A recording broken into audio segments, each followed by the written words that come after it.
please do me a favor and mention that you heard about him on the Garage Logic podcast. I have two political observations that could lead to deep thinking. This is from the Minneapolis Times. In a video posted to her Facebook page, Minneapolis City Council person Robin Wansley said she will bring forth a proposal in January to form an official Democratic Socialist caucus. Oh, boy. That will focus, among other things, on a $28 an hour minimum wage, rent control, and city-owned grocery stores. I think that there might be enough bodies there now to overcome her. I don't know.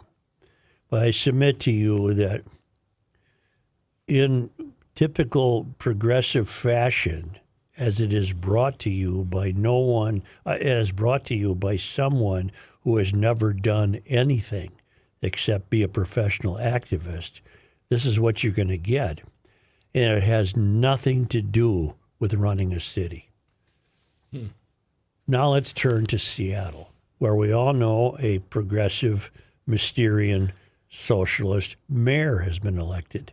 Can you ask a quick question before you go to her about Sure, Robin? Sure. How is it that we have so many different examples of how this didn't work? Kansas City, we tried it, I believe we tried it in Seattle, where we're about to head to now. And yet these people either didn't see that happen or they say, well, it can work this time. That's been the story of socialism all along. Yeah. For hundreds of years. Yeah. Because each time it's tried again, it's tried by people who think they've got it figured out. Yeah, it'll be different this time. Got it. This is from a brief editorial in today's Wall Street Journal. Truly, truly wonderful here. In case you think Democratic progressives have shed their identity politics obsessions, let's check in with Katie Wilson, mayor-elect of the woke Republic of Seattle. She is pitching her plans for city government appointments this way. I will appoint a cabinet of exceptional leaders whose lived experiences reflect the diversity of Seattle's Black, Indigenous, Asian and Pacific Islander, Latinx, Hispanic, and people of color communities, as well as that of women, immigrants, and refugees, 2SLGBTQIA plus communities, people with disabilities, people of all faith traditions, and residents from every socioeconomic background. Now, that is some coalition. But what's a 2SLBGTQIA plus community? We looked it up, said the Wall Street Journal. It's apparently an acronym for two-spirit, lesbian, gay, bisexual, transgender, queer or questioning, intersex, asexual, and the plus covering anybody who feels left out.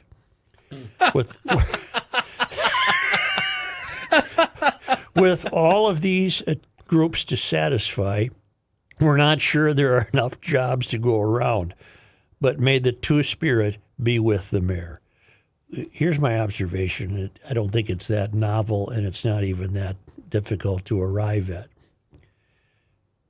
The only interest Katie Wilson has in hiring people is to hire people to cover all political identity bases. There will be no effort. Now, fine, if you want to hire all these people, fine with me. But she will make no effort to determine if they have any skills. Right. They are solely judged by their political identity. So if you want to go hire a refugee who happens to be one hell of an electrical engineer and he wants to work for the Public Works Department, that's great to me. If you want to hire somebody from the LGBTQIA, what's the I? Intersex? Indifferent? I don't know. Intersex. If you want to hire somebody who identifies as A, for an accounting job. Is that the best accountant you can find for the job? That kind of thinking is gone from this country where the Mysterians rule. This is not what they're interested in. The best electrician, doctor, etc. They're not interested in the best. They're interested in their political ideas under the belief, falsely held, that these are people who have been oppressed. So the only reason Katie Wilson intends to be or wishes to be mayor of Seattle, she's never done anything, by the way, and she got elected. The only reason she wants to be a mayor is to settle scores with all the people she imagines to have been victimized or oppressed by the conventional way America operates. They have no interest. They have no interest in running a city for the vast majority of the taxpaying citizens of Seattle. Zero interest in that. That's not why they're there. And remember, and it's the same with Robin Wansley and the Democratic Socialists in Minneapolis and St. Paul. They have no interest in your life. That's not why they're there. because keep in mind, she also was one that wanted the city-run grocery store. Because remember her campaign, that I played, the Food for All initiative that she had. They all have the same talking points. You're going, well, why even waste time on this woman? She doesn't hear us, and that's fine. But you could have dragged a net across the country, and you could not have ensnared a worse person to become mayor of Seattle. We've got a few Seattle GLers listening to us right now. It'd be fun to hear from them on what they have to say. Because what she has, first of all, she has nothing in mind that would affect running a city, and I imagine a city like Seattle. If Minneapolis has $1 billion budget, I would imagine Seattle's is probably a bit larger. Probably. And she's going to have no one on her staff that's ever hired, fired, handled people, handled money, none of this. They're all going to fill a role in her political theater of victimization. That's all that she's doing. Wow. She stepped in at the last minute, about 9 months before the election. She does have a history there. She co-founded the Seattle Transit Riders Union, a nonprofit. Oh, my God. Right. All she did is bitch about transportation. Right, and then she played a role in the creation of their Jumpstart tax, which evidently is a payroll tax on private employers to fund affordable housing. Mm-hmm. There being no expectation of any of the political identities she identified to do their own housing. Right.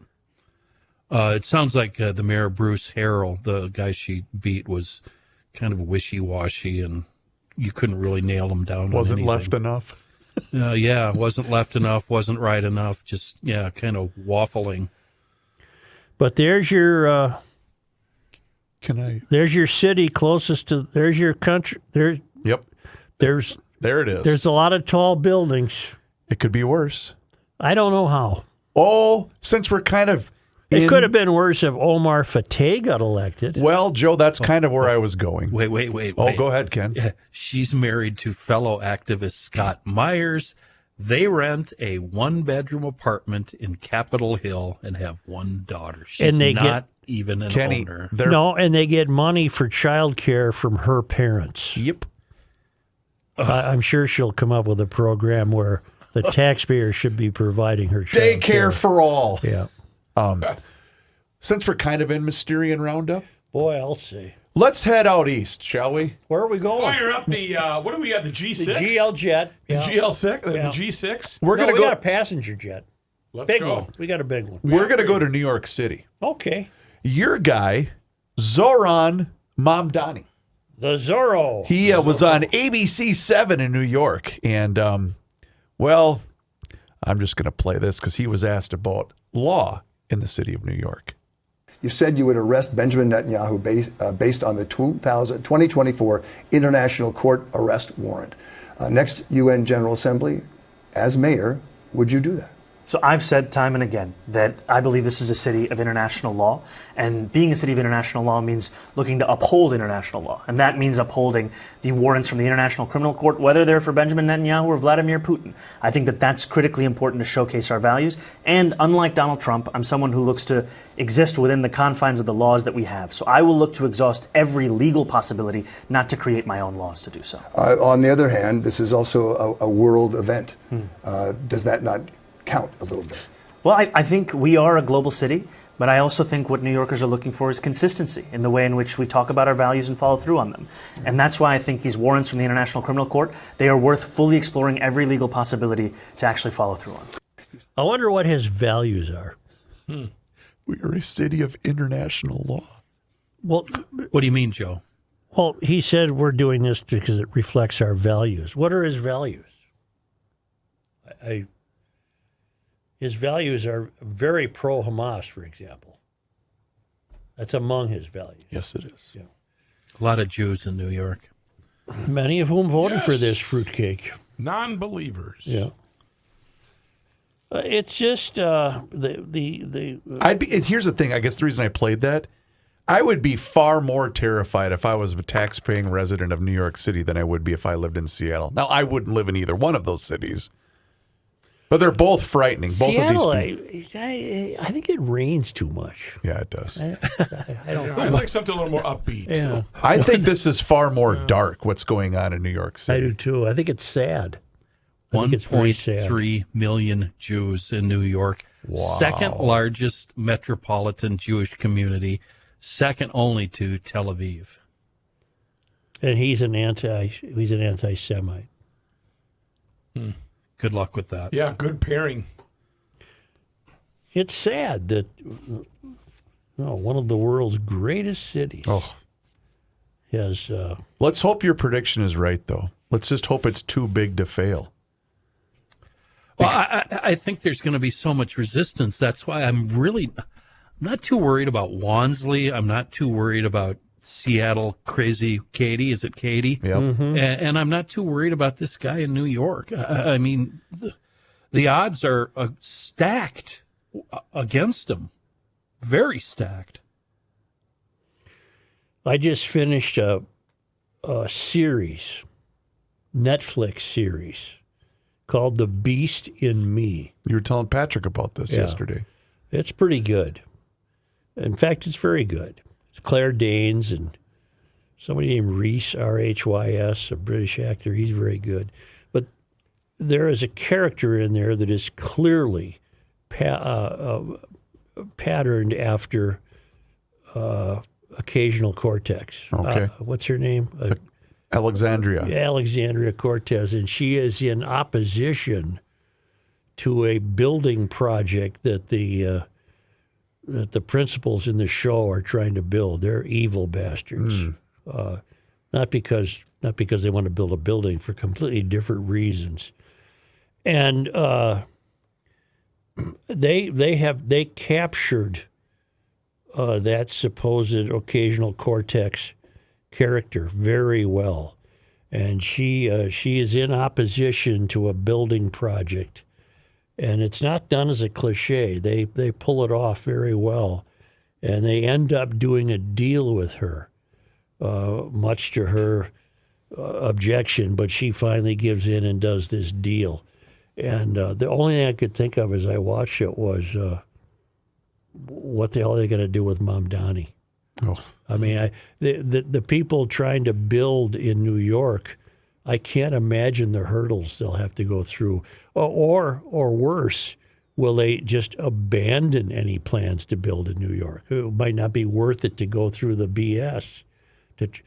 Speaking of the BS, it's 70% of the people in Pacific Palisades have yet to be able to start rebuilding a house. 70%. Adam Carolla predicted that on the day of the fire. Yeah. He said, you'll never get a permit. He was just on Rogan talking about that very thing, too. 70% of the people whose houses disappeared, it's getting to be a year ago now, nothing's happened. Nothing.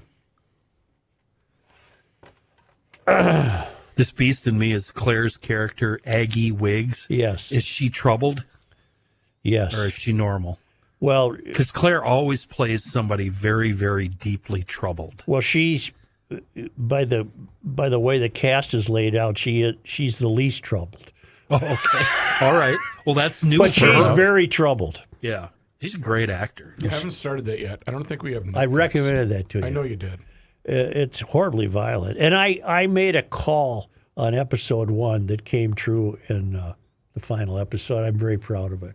I can't say it because it would ruin the show for you. Oh, okay. Yeah, don't. Please don't. You almost did the other with I know. All Her Fault. I know. When you said the alien came out and ate all the people. I always go to Wikipedia and look up. You better not look at the plot and look at the last I do, paragraph. because I want to know how it They all ends. went on their way after the big earthquake. Yeah, exactly.